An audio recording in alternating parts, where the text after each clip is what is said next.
안녕하세요. 성동에 살아요. 배칠수입니다.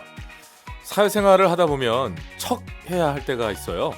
아는 척, 있는 척, 또 괜찮은 척. 그 중에서도 오늘은 아는 척 할 수 있는 방법 알려드리겠습니다. 엘레강스 특집이에요. 먼저 4차 산업혁명의 짝꿍 빅데이터. 개념부터 활용까지 킬포, 킬링 포인트만 짚어드릴 거고요. 다른 구에서는 못 만나보는 세상 스마트한 성동구 미세먼지 대책 이 두 가지 준비했습니다.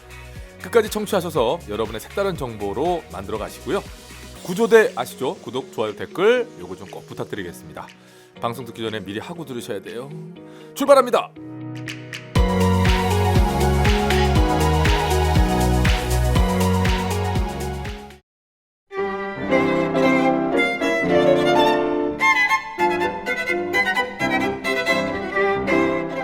안녕하십니까. 다리를 만나다의 배담입니다.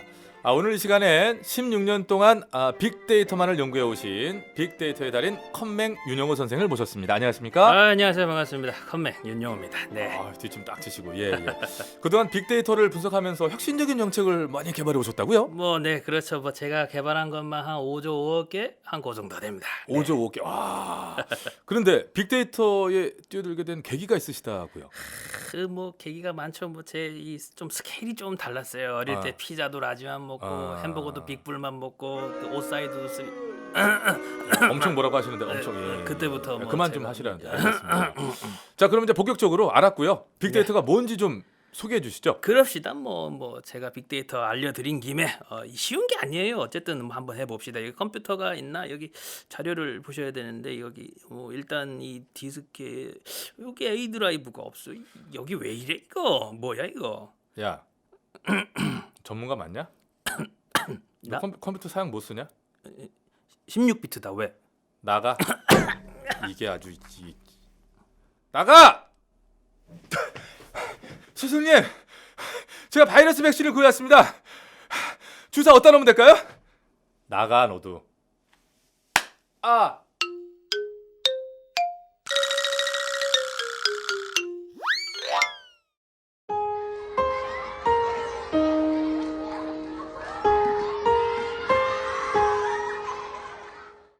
네, 제가 반년 이상 이제 성동구 팟캐스트를 진행하다 보니까요. 느낀 점이 있는데 그 중에 가장 첫 번째로 떠오르는 게요.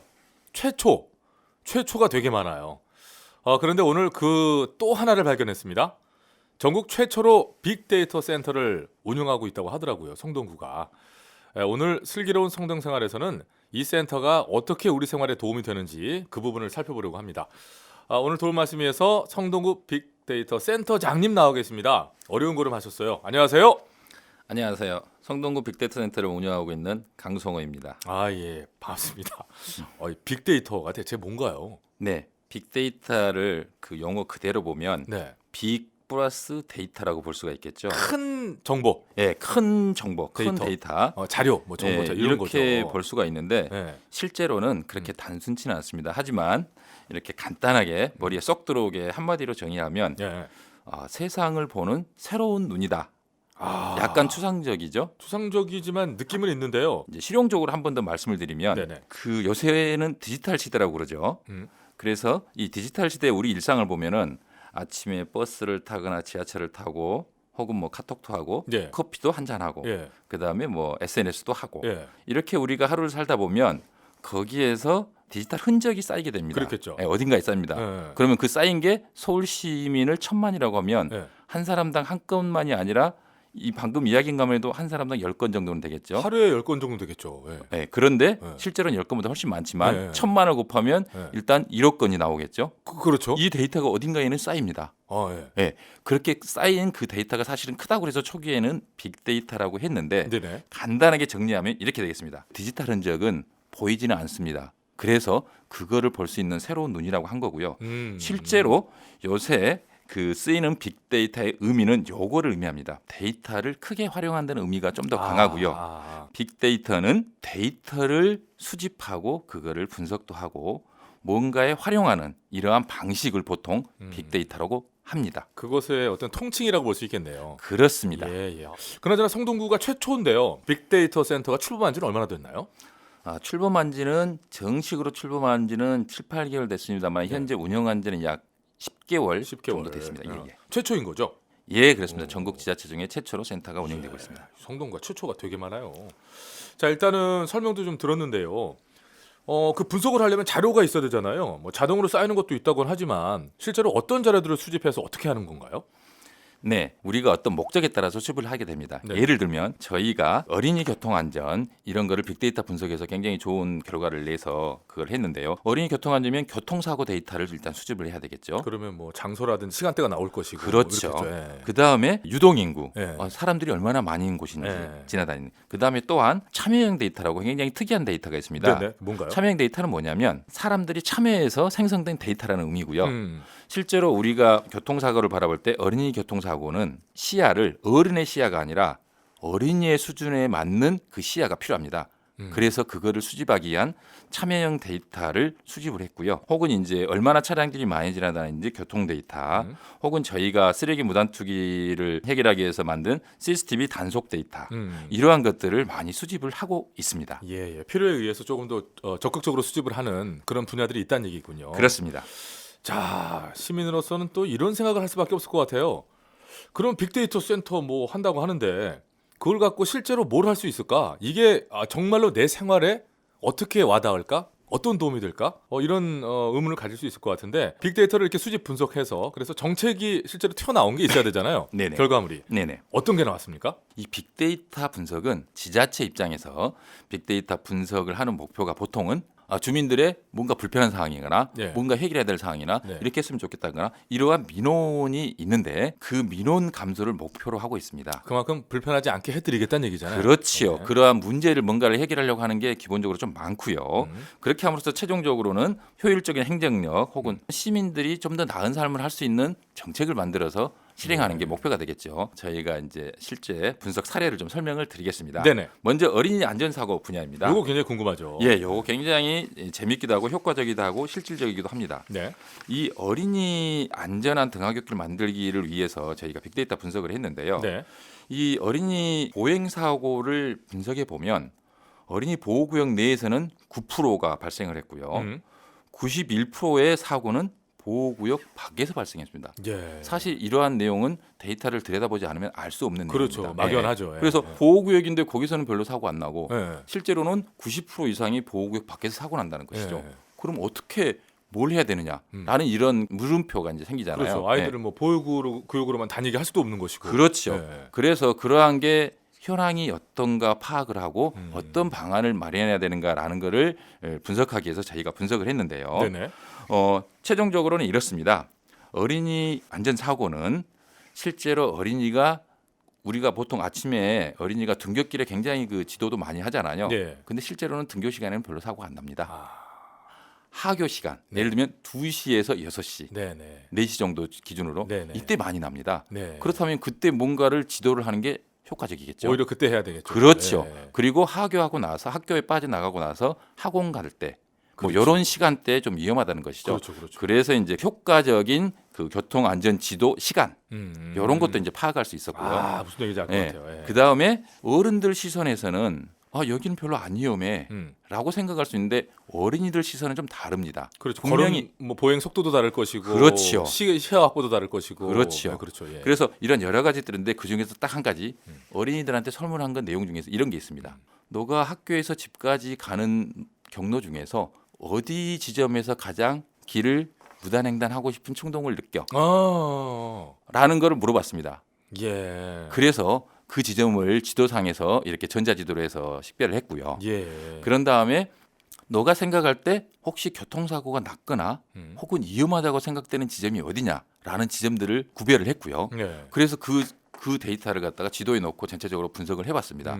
그래서 그 교통안전시설물을 어디다가 설치하는 게 가장 효과적일까? 이것인가? 그렇죠. 예. 바로 그거에 대한 지점을 저희가 선정을 했습니다. 아, 그러네요. 그랬더니 성동구 어린이 교통사고가 30%가 감소되었습니다. 상당히 많이 감소했네요. 그렇죠. 예. 서울시 25개 자치구는 보통 뭐 10% 내외 이 정도였는데 네네네. 성동구가 아주 특별하게 네. 그거를 분석하고 그대로 시행하고 나서 네. 30%가 됐다는 것이죠. 그런 게 어떤 참여형 데이터를 모았던 것 중에 하나겠죠, 그런 거. 맞습니다. 예, 그리고 설명에는. 간단히 이제 그걸 말씀드리면 쓰레기 무단 투기 분야가 있고 예. 흡연 민원 분야가 있는데 쓰레기 무단 투기 같은 경우에는 저희가 쓰레기 무단 투기 민원 데이터 있지 않습니까? 예. 민원 데이터를 다 몇 년, 3년치를 수집을 해서 네. 어디에 가장 많이 나오는가 지점들을 이렇게 네. 구별을 하고 네. 실제로 저희 성동구에는 CCTV가 굉장히 많습니다. 예. 그래서 CCTV로 단속한 그러한 사례들 데이터를 모아서 음. 지도에 놓고 그 지역의 특성들을 파악하고 네. 예를 들면 뭐 단독주택이 많냐, 골목길이 그쵸, 좁으냐, 그쵸, 예. 그다음 유동인구가 많냐 적냐. 이런 뭐- 표현 모아지면 좀 이제 쓰레기 무단 투기에 대한 어떤 우범 지역을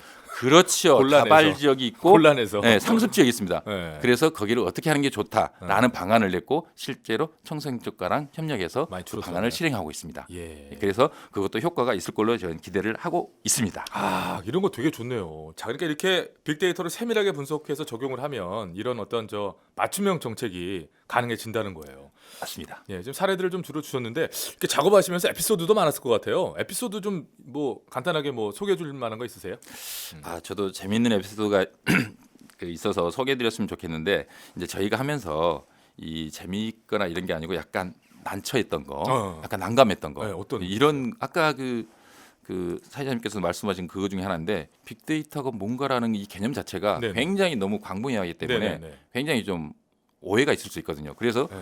뭐냐면 빅데이터는 큰 데이터고 네. 어마어마한 그 양이 있는 데이터가 빅데이터다. 네. 그래서 지자체는 사실은 그 성동구나 아니면 다른 지자체도 마찬가지지만 그렇게 큰 엄청난 데이터가 없다고 보통은 생각을 하거든요. 예. 그래서 우리는 빅데이터가 없기 때문에 별로 그렇게 어. 이런 식의 이 관점이 좀 있었던 것 같습니다. 그래서 사실은 아까 용어 빅데이- 정리가 새로 필요했던 그렇죠. 거예요. 그래서 아까 맨 처음에 빅데이터가 뭐냐라고 했을 때 데이터 크고 많고 그게 뭐 중요한 게 아니라. 다양하고가 아니라 음. 데이터를 기반으로 분석을 하고 문제 해결을 위해서 활용하는 그 행위 그런 방식 자체 네. 그거를 빅데이터로 정의하는 게 정확하다는 정확하다. 것이죠. 그래서 저희 빅데이터 센터에는 빅데이터 전문가가 있습니다. 네네. 4명이 있는데 네. 이제 저희 자체적으로 직원이 직접 교육도 했고 네네. 그런 사례가 있었습니다. 인식을 확립시키는 것 자체부터가 일단 힘들으셨겠군요. 맞습니다. 그게 좀 난감했습니다. 초기에. 예. 예, 예. 저도 지금 한 10여 분 얘기 듣고 나서 완전히 이해했거든요. 예. 이제는 완전히 저는 알겠습니다. 예, 예. 저도 얘기 많이 하고 다닐게요. 예, 감사합니다. 자, 여기까지 이제 듣다 보니까 문득 이런 생각이 스쳐갑니다. 빅데이터 수집하면서 개인 정보도 이거 수집되는 거 아니야 이거? 몇 년 전에 뭐 지나간 얘기긴 합니다. 이런 얘기가 있었잖아요. 그 구글 그렇죠. 그래서 맵을 만드는데 위성 사진 막 찍잖아요. 근데 예. 사람 얼굴이 다 막 찍히고 해가지고 맞아요. 개인정보 전세적으로 침해다, 노출되고, 예. 프라이버시를 뭐 어쨌다 이런 얘기 있었잖아요. 네네. 성동구에서도 왠지 구민들 입장에서 사생활 침해 우려는 없는가? 네. 만약에 있다면 대비는 하고 계신가? 네. 이런 의문이 있을 것 같아. 제 대신 질문드립니다. 어떻습니까? 예, 맞습니다. 실제로 저희가 아까 그 분석한 과제나 이런 거를 이제 예를 들어 설명해 드리면 빅데이터 분석에서는 개인 정보를 활용을 합니다. 하지만 그룹화된 정보, 즉 동단위의 개인 정보들의 통계 혹은 길 단위. 무슨 길? 그렇죠. 예. 그다음에 100m 바이 100m 격자 내의 전체 통계 데이터 이런 것들을 이용하기 때문에 개개인 한 사람 한 사람에 대한 정보를 직접적으로 활용하지는 않습니다. 그래야죠. 예, 예. 그래서 1차적으로는 그런 문제가 없지만 실제로 어떤 상황에 있어서는 그런 부분들이 나타날 수 있습니다. 예를 들면 그렇죠. 범죄나 예. 그런 것들은 어쩔 수 없습니다. 어쩔 수 없죠. 예, 왜 그러냐면 그 사람이 범죄자니까 이렇게 잡아야 그건 되니까. 돼야죠. 그건. 그렇죠. 네, 돼야죠. 이제 예. 그런 분야는 아니기 때문에 음. 일단 그룹화된 데이터를 활용한다. 예. 이렇게 이해하시면 조금 더 안심이 되실 것 같아요. 알겠습니다. 예, 예. 근데 아무리 좋은 정책도요 공개되지 않고 알려지지 않으면은 이거 소용없잖아요. 이런 빅데이터 정보에 대한 공유는 또 어떻게 이루어지고 있는지 시민들이 보고 뭐 함께 이용할 수 있나요? 예, 그 부분에 있어서는 저희가 빅데이터 센터에서는 이 분석 결과를 1차적으로는 이 구청 직원들의 업무에 활용하려고 하는 게 목표가 있습니다. 그럴 것 같아요. 그렇죠. 예, 그건 그거 같아요. 예, 그래서 활용 가능성 높은 데이터를 저희 빅데이터 센터에서 수집을 하고 저장하고 직원들과 공유해서 좋은 정책을 만드는데 활용하는데 1차적 목표가 있습니다. 이쪽에서 뭐 서비스를 제공하는 거니까요. 예. 예. 그래서 이 공유에 대한 것을 다시 한번 말씀드리면 실제적으로 구민들이나 시민들이 이 체감할 수 있는 정도는 실제로 그거를 바탕으로 해서 분석이 돼서 정책이 만들어졌을 때 그 정책이 실행됐을 때는 이게 빅데이터로 활용했어? 안 했어? 라고 못 느낄 수 있지만 실제적으로 그 제 정책을 만들 때는 활용된다는 것이죠. 네네. 하지만 이제 어떤 빅데이터 분석 결과가 굉장히 좋은 게 있어서 시민들하고 공유할 게 있다면 사실은 그거는 공개하도록 하고 있습니다. 그럼요. 그렇게 해야 예, 예, 되겠죠. 예. 그렇습니다. 근데 지금의 어떤 공유의 의미는 그런 식으로 모두가 함께 영위하는 뭐 이런 예, 쪽으로 맞습니다. 해석을 해야 되겠네요. 네네. 자, 시행된 지 채 1년, 뭐 거의 1년 다 됐습니다만 네네. 조금 뭐 이 정도밖에 안 된 사업이라서 앞으로 할 일이 참 많으실 것 같아요. 역으로 또 이런 생각도 해볼 수 있을 것 같습니다.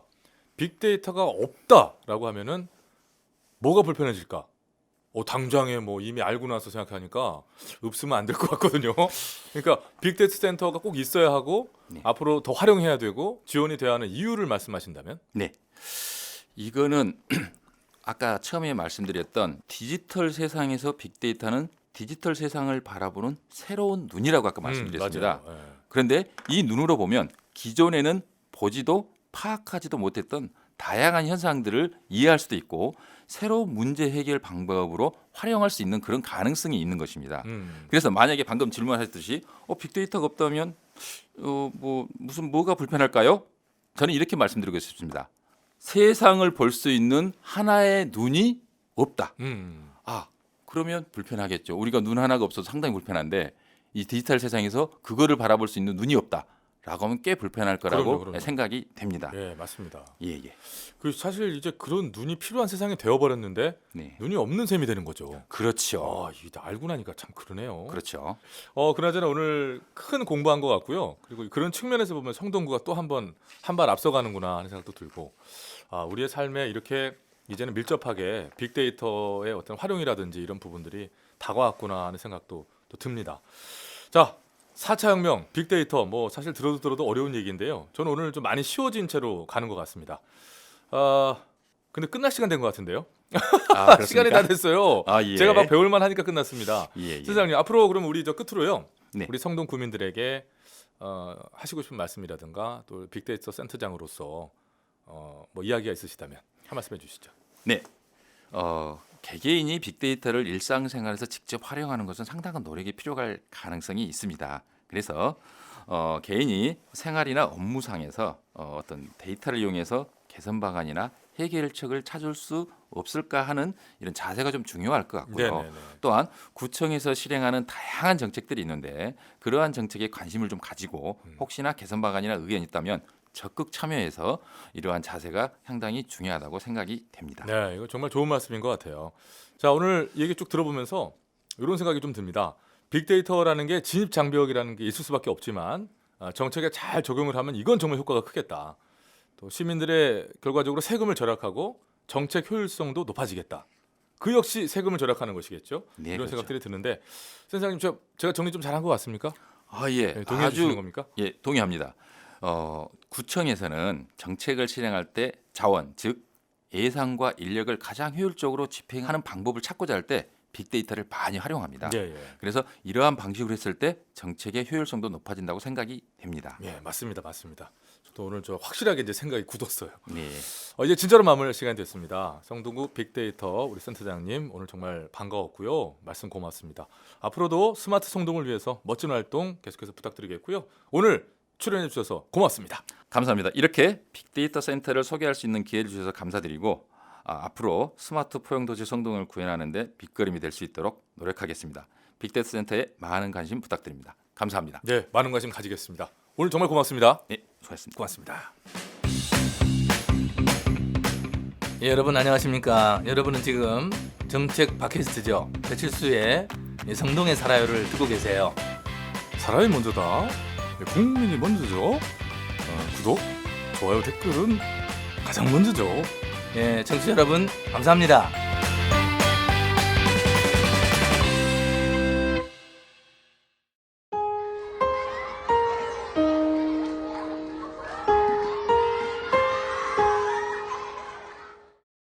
요새 이런 말이 있대요. 플렉스 해버렸지 뭐야. 예, 겸손하지 않게 으스대면서 뭔가를 보여준다는 뜻인데요. 오늘 민원의 기술에서는 미세먼지 대책을 플렉스 해버리는 성동구만의 힙한 대책 알아보도록 하겠습니다. 이번 주도 성동 포커스에서 활동하고 있는 박은경 기자가 나와 있습니다. 안녕하십니까? 네, 안녕하세요. 오늘도 뵙게 돼서 반갑습니다. 반갑습니다. 박은경 기자입니다. 예, 잘 지내셨죠? 네, 잘 지냈습니다. 잘 지낸 것 같아요. 네. 자, 오늘은 성동구만의 스마트한 미세먼지 대책을 소개해 주신다고요? 네, 그렇습니다. 아마 작년 3월일 거예요. 이제 미세먼지로 인한 재해가 국회 의결을 통해서 사회 재난에 포함이 됐고 네. 또 국가 차원에서도 관리 대상이 되면서 그만큼 미세먼지 문제가 심각하다는 것을 알 수 있었는데요. 저희 성동구에서 이 미세먼지 문제를 싹 잡을 대책들을 마련했습니다. 아. 오늘 이 대책들 알려드리겠습니다. 네, 또 한 발 앞서 가야 되니까요, 성동구는. 이게 요즘 참 성동구는 부담이 많이 되겠어요. 네, 뭐 그냥 다 앞서가야 되다 보니까. 네, 열심히 하고 있죠. 네, 미세먼지 정말 큰 문제죠. 네. 지금 얘기해 주신 것처럼 국가적으로도 당연히 그렇고 뭐 다른 구에서도 마찬가지입니다. 다 미세먼지 대책을 내놓고 있는데 가만 있어봐. 그래봐야 뭐 대책을 뭐 발빠르게 얘기하면 뻔한 거 아니에요? 뭐 결국엔 마스크 써라, 뭐 이부제 동참해 주세요. 이런 얘기로 시작되는 거 아니에요? 아닙니다. 반은 맞고 이제 반은 틀리셨는데요. 말씀하신 것처럼 국회에서 미세먼지가 사회 재난으로 의결되면서 각 지자체에서도 예산도 투입하고 대책도 내고 있습니다. 근데 또 우리 성동구가 빠질 수가 없잖아요. 없죠. 네, 우리 성동구는 스마트 포용도시. 포용도시, 네, 그럼요, 포용도시인 만큼 색다른 대책들을 내놓고 있는데요.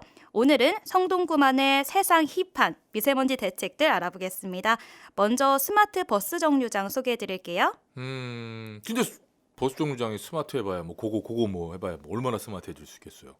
뭐 버스 뭐 미리 오는 거 알려주고 좌석이 네. 얼마큼 남았나 알려주고 뭐 이거 말고 더 스마트해질 게 뭐 마스크 씌워주나?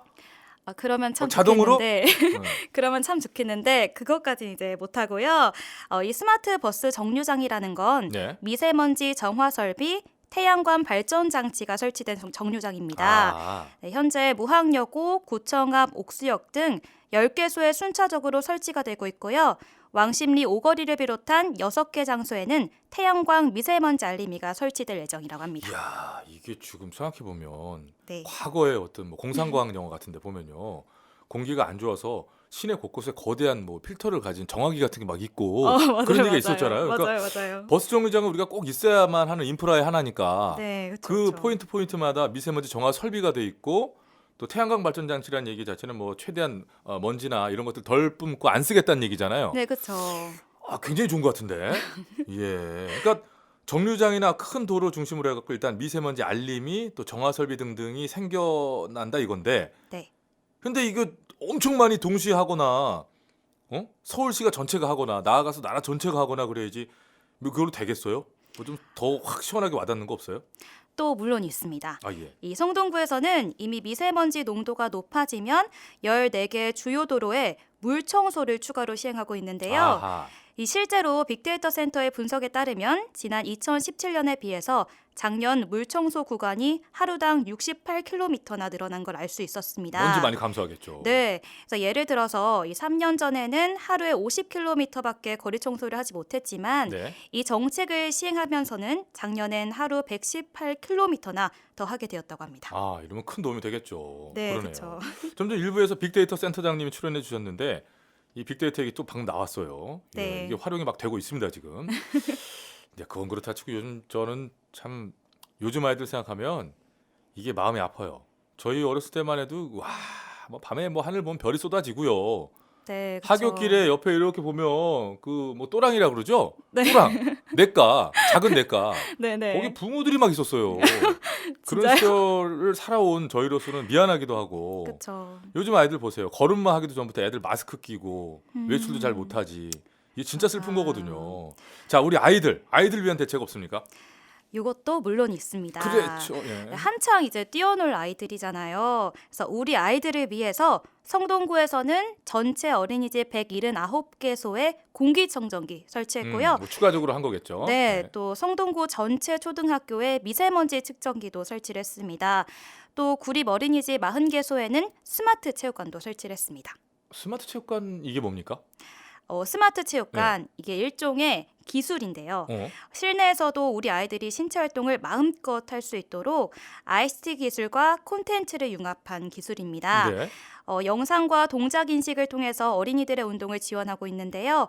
영상 속에 나오는 캐릭터랑 함께 이제 놀이처럼 운동을 하니까 아이들이 참 좋아하고 이 에너지 소비량도 생각보다 엄청나더라고요. 그러니까 그 아이들이 공기 걱정을 하지 않고 부족한 활동량을 채울 수 있는 공간을 만들었고 그것을 스마트 체육관으로 부른다. 네네. 이런 그쵸. 얘기죠. 네네. 정리 잘하지 않습니까? 네, 정말 깔끔하지 뭐. 저보다 깔끔하시게 깔끔해요.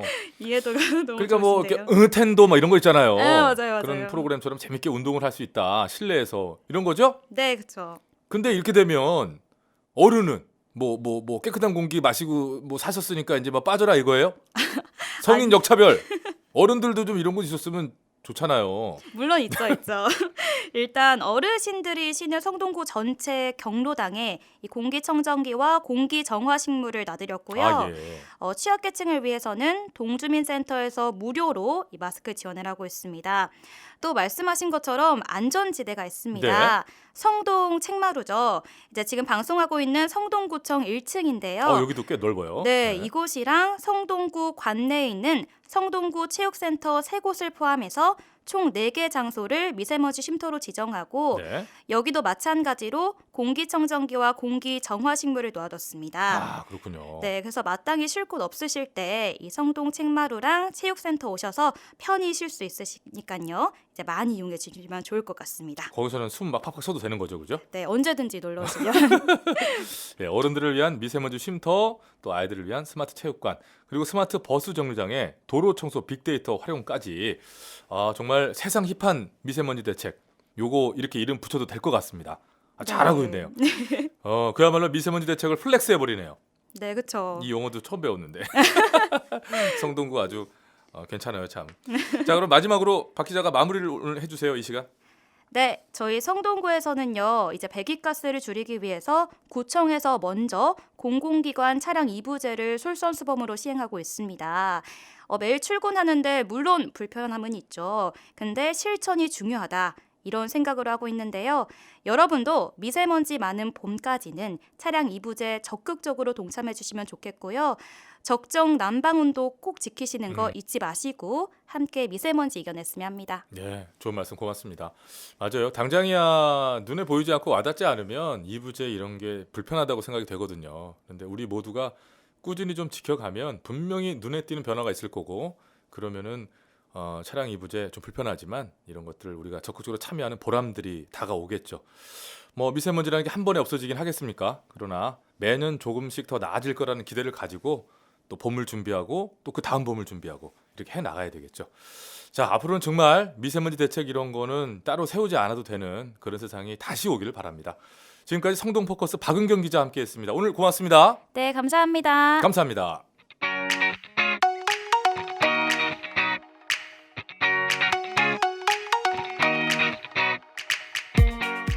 네, 배칠수의 성동에 살아요. 오늘 시간에는 빅데이터 센터장님 만나봤고요.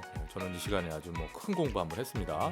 그리고 박은경 기자와 함께 세상 스마트한 성동구 미세먼지 대책 알려드렸습니다. 방송 내용이 좀 도움이 되셨는지 궁금한데요. 여러분의 소중한 의견은 늘 기다리고 있습니다. 구조대, 구독, 좋아요, 댓글로써 여러분의 의견도 많이 표현해 주시고요. 저에겐 큰 힘이 됩니다. 자, 지금까지 격주 월요일에 격조 있는 팟캐스트 배칠수의 성동에 살아요 였습니다. 다음 방송에서 찾아뵐게요. 건강하게 돌아오겠습니다. 감사합니다.